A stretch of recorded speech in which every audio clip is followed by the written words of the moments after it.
Y'all know it's before we ask them out for lifestyle. I hope you guys having a blessed day. Make sure you subscribe to that notification bell so you don't miss an upload. Now, Corey did this TikTok series about how he's going to reveal the truth about how these two white girls that he allegedly kidnapped set him up.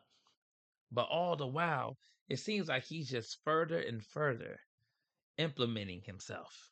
It doesn't add up at the end. Now, I cut to the chase because he's repeating himself multiple times, but this is when he allegedly goes to the bowling alley and who said who's going to come and who the girls brought. Went to earlier that day was coming or whatever. So I was like, all right. You know what I'm saying? All right, cool.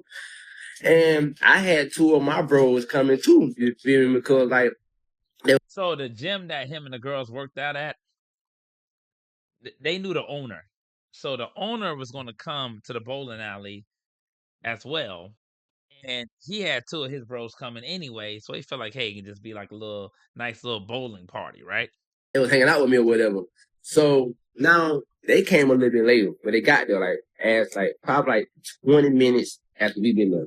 And then that's when Ava tell me that her dude got us to be able to get inside the private room. So I'm like, they just said that it's booked up. So I was like, oh, he gonna be plugged in with the owner or some shit, cause like I know them, but they told me that it's booked. But I'm like, I ain't say that shit. We get to go to the private room. That's even better. Cool. So we bowling, you know what I'm saying? Then next thing you know, like they move us to the private area. Now we get in there. This is what kind of threw me off. Part 5, Corey SSG allegedly kidnapping 2 white girls. This is where the story get weird to me, guys.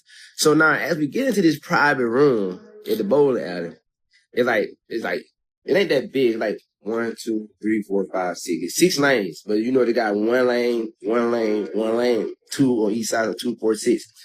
We get the far right. It's only a white couple in there.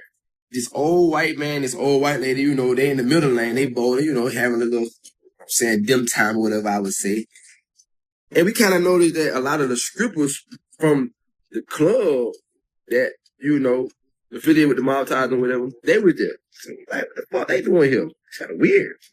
You say that then. One of the girls told me that one of the guys that I fuck with supposed to be coming. He with them. So I'm like, interesting. I'm like, all right, say less.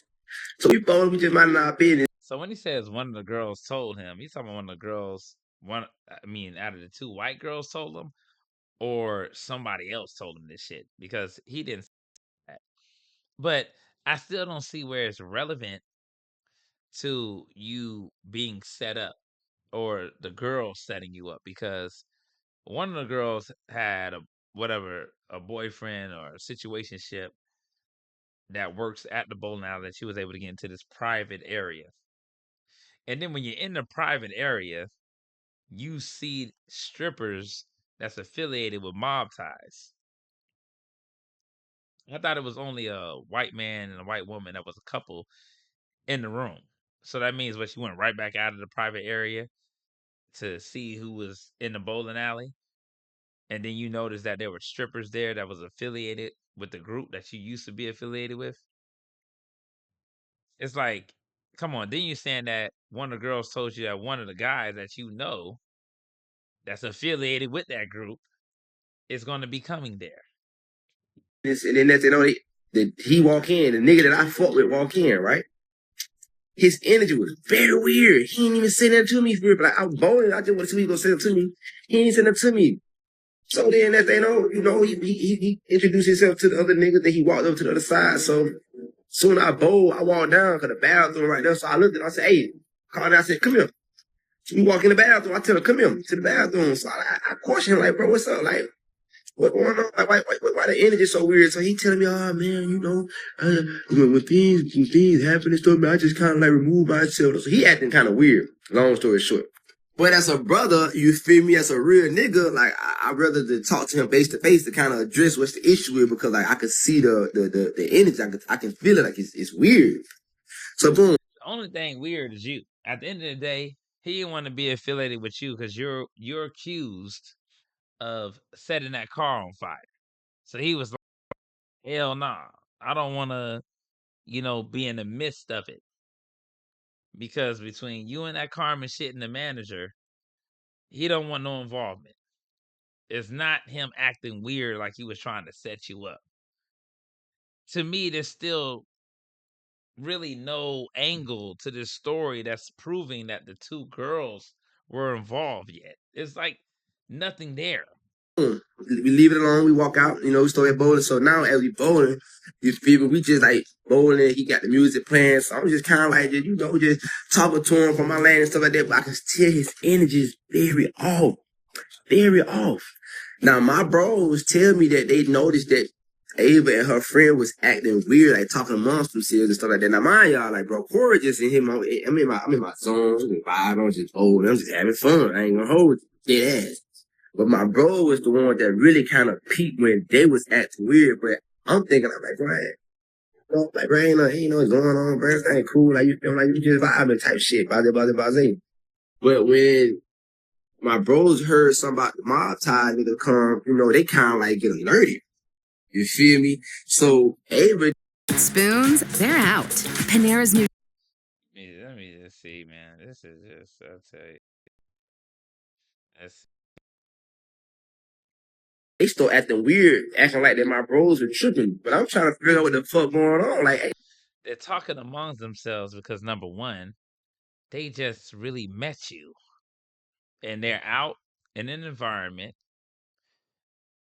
only really know outside of you, maybe her boyfriend that worked there, the guy that allowed y'all to go into the private area, and then the guy that works at the workout fitness place, whatever, that they all know as well. They said they was coming.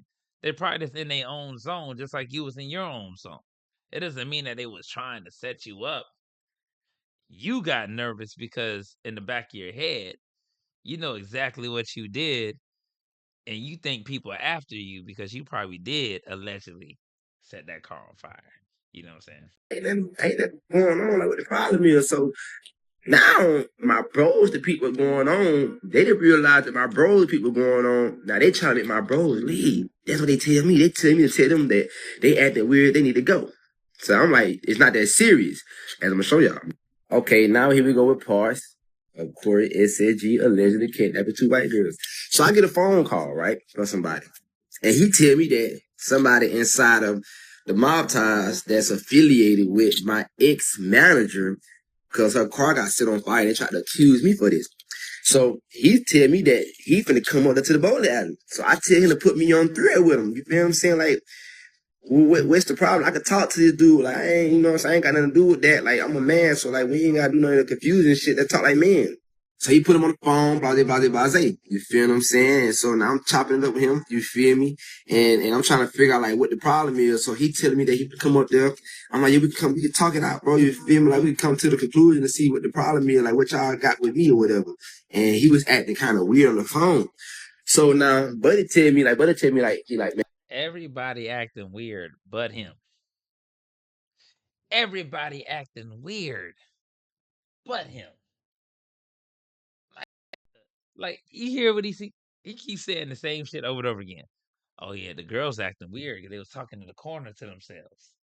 Then he's saying the guy that walked in that didn't say hi to him is apparently acting weird because he doesn't want to be affiliated with you and your drama.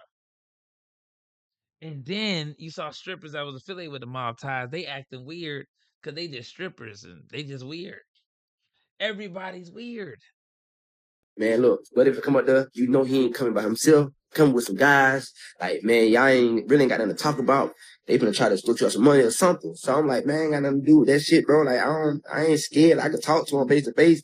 But then my spirit was telling me, Corey, leave. At first I was gonna stay and talk to him. But my spirit said, leave. My spirit like, leave. Even my bro was like, nah, bro. This ain't the energy ain't right. Like, you need to go ahead and get out of here. So I'm like, all right, cool. Say less. And then go show y'all the proof right here. It go show y'all the proof here. She said, it was after I told her that y'all got it. She said, That was not the way y'all make, but I see y'all scared of some of reason, but I don't like this no more. Y'all got it. Okay. You be chilling, but that's how you feel. She'll come in. Do we just sit here and wait around? Where you at? Because we can just get our stuff from your car and we can leave. And you can go do what you do. Dude, they literally saying, just let us get our stuff from your car and you can go do what you got to do. They're not even worried about whether or not they can continue hanging out with you in that situation. They're willing to set the stage for y'all two to be set apart. So y'all don't have to ever intermingle for the rest of the night or whatever the case may be, and you can feel comfortable. I don't know where he got the notion where they was like, nah, man, let's go together and let's go to this hotel so these people can come in here and do whatever. Like, and send out the addy. Like, it doesn't come off like that. It's more so like you were paranoid. You must have was drinking or taking something, a substance that had you just overly thinking and worried about a situation. Okay, we've been chilling, but if that's how you feel, then leave. And then she tell me, say, it's your turn. I'm on the phone at this time. I said, I'm coming. So now, as I said, I'm coming, I went, I bowled, and then my spirit told me to leave. So I called my bro and like, hey, we all at? They're like, we pulling out because my two bros had already walked out. But now I'm gonna walk out because like I ain't gonna stay here because like I just feel like some weird about to happen. Something weird about to happen, right? Let's go back to it. We chilling, but that's how you feel, then leave with the blue hearts. We just sit here and wait around. Where you at? Because we just stuff from your car and we can leave. They're telling you we can go. There was no need to proceed from that point in time. You even allowed them to get back in the car with you. If you was truly set up, how the heck did they get back in the car with you? By the time they got in a car with you, that could have been the amount of time you could have left their shit out of your car. At the end of the day, like I said before, this shit just is really, really strange the way he's implementing himself online. I don't think this is benefiting him at all. He needs to get a lawyer and tell his ass to shut the F up. Let me know what you guys think about in the comments. I might do another part to this, but it just seems like the story is just, it doesn't add up, especially trying to accuse the two girls of doing something. And I'm up about it.